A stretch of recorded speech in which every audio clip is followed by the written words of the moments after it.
अस्सलाम वालेकुम, welcome to my channel physics with Hadiya. आज हम स्टार्ट करेंगे chapter number 3 motion and forces. उसके अंदर हमने क्या डिस्कस करना है? सबसे पहले डिस्प्लेसमेंट क्या होता है हमारे पास, ठीक है। तो इसके अंदर हम जैसे जानते हैं कि हमारा जो यूनिवर्स है उसके अंदर हर चीज़ कॉन्टिन्यूस मोशन में है। किस वजह से है? क्योंकि हम जानते हैं कि हर बॉडी, जो भी ऑब्जेक्ट, कुछ भी है इस यूनिवर्स में, सब कुछ किसके ऊपर कंसिस्ट कर रहा होता है? एटम्स के ऊपर, ठीक है। एटम्स के ऊपर कंसिस्ट कर रहा होता है। एटम्स के अंदर क्या होते हैं? इलेक्ट्रॉन्स, ठीक है। ये हमारे पास क्या है? न्यूक्लियस। न्यूक्लियस के गिर्द क्या होते हैं? इलेक्ट्रॉन्स, जो कि कंटिन्यूसली मूव कर रहे होते हैं उसके गिर्द। तो जब हर बॉडी जो है वो हमारे पास क्या है? एटम्स पे कंसिस्ट करती है, तो उसके अंदर जो इलेक्ट्रॉन्स हैं वो हर टाइम मोशन के अंदर हैं। तो इसलिए भी हम कहते हैं कि जो हमारे पास हर बॉडी है वो क्या है? कॉन्टिन्यूस मोशन के अंदर है, ठीक हो गया। इसके अलावा अगर हम देखें तो हमारा जो अर्थ है, जो कि थर्ड प्लैनेट है, अपने ऑर्बिट में मूव करता है अराउंड सन। लेकिन जो सन और जो स्टार्स हैं वो भी क्या हैं? मोशन में रहते हैं हर वक्त, ठीक है। आज जो हम इसीलिए हमें ज़रूरत क्यों महसूस हुई इस मोशन को पढ़ने की या फोर्सेस को पढ़ने की, कि क्या चीज़ें हैं जो कि बाइंड कर देती हैं किसी भी, क्योंकि एटम्स क्या हैं? इलेक्ट्रॉन्स पे तो कंसिस्ट कर रहे हैं। लेकिन क्या हमें एक एक इलेक्ट्रॉन दिख रहा है? नहीं, तो हमें तो पूरा एक बॉडी नज़र आती है ना। तो उसके अंदर कुछ फोर्सेस जो हैं वो प्रेजेंट होती हैं, जिसकी वजह से क्या है, वो हमारे पास एक फाइनल उसकी बॉडी की या किसी भी चीज़ की यूनिवर्स में मिल जाती है। और फोर्सेस भी डिफरेंट टाइप की होती हैं। तो इसी ने जो है वो हमें इंटरेस्ट दिलाया कि हम मोशन को डिस्कस करें और फोर्सेस को डिस्कस करें। और इटसेल्फ ये बहुत ज़्यादा इम्पॉर्टेंट फिनोमिना है, दोनों, मोशन भी एंड फोर्सेस भी, ठीक है। आज का जो हमारा बेसिक टॉपिक है वो है डिस्प्लेसमेंट, कि डिस्प्लेसमेंट क्या होता है, और हम देखेंगे कि डिस्टेंस और डिस्प्लेसमेंट में फ़र्क क्या है।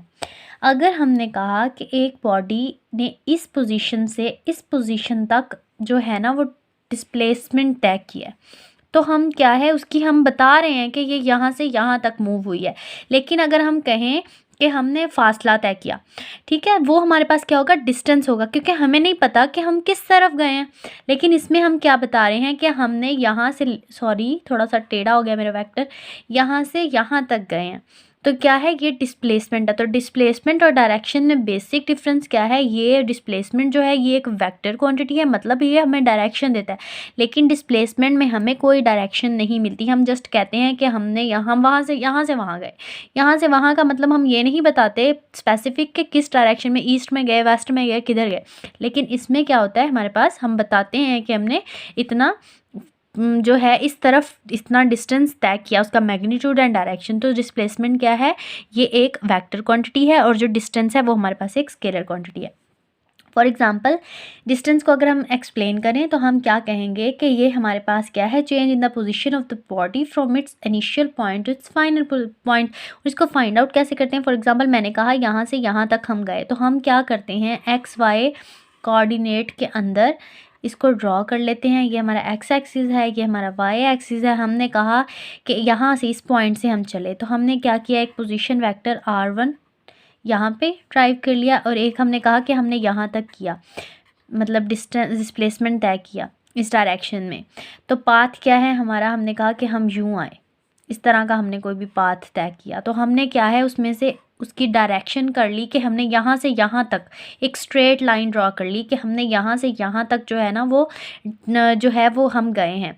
तो हमारे पास ये क्या है? Delta D. Delta D actually किसके इक्वल है? r1 और r2 के, क्योंकि हमने ये डिस्टेंस तय किया है जिसको हम डेल्टा डी से कह रहे हैं, ठीक हो गया। तो इस केस में हमारे पास क्या है? जो डिस्प्लेसमेंट है वो पाथ ऑफ मोशन को फॉलो नहीं करा।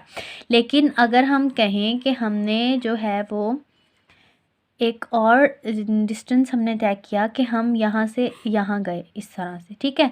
तो हमने क्या किया कि एक पॉइंट हमने कहा कि मैं इस पॉइंट से इस पॉइंट तक मैंने डायरेक्शन तय की। तो क्या डायरेक्शन आ गई? ये डायरेक्शन आ गई। हमने क्या किए? इसके भी वेक्टर्स, पोजीशन वेक्टर्स ड्रॉ कर लिए r1 एंड r2। यहाँ से यहाँ तक तय किया, तो पाथ भी क्या है? ये। इस केस में क्या है? पाथ और डिस्प्लेसमेंट दोनों सेम है, लेकिन इस केस में पाथ ये है, डिस्प्लेसमेंट ये है। और इसी तरह से डिस्टेंस का भी यही फ़र्क पड़ा कि अगर हम कहें कि हम 2 मीटर जो है ना वो ट्रैवल किया, लेकिन किस तरफ किया हम उसके बारे में कुछ नहीं बता रहे, तो वो हमारे पास क्या होगा, डिस्टेंस होगा।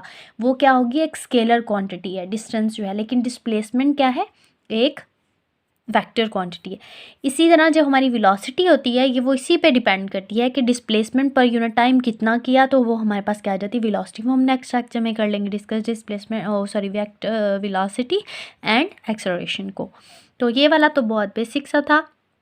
आई होप कि आपको समझ आ गई होगी। ठीक है, अपना बहुत सा ख्याल रखें, दुआ में याद रखें। अल्लाह हाफिज़। चैनल को सब्सक्राइब करना बिल्कुल भी नहीं भूलें प्लीज़।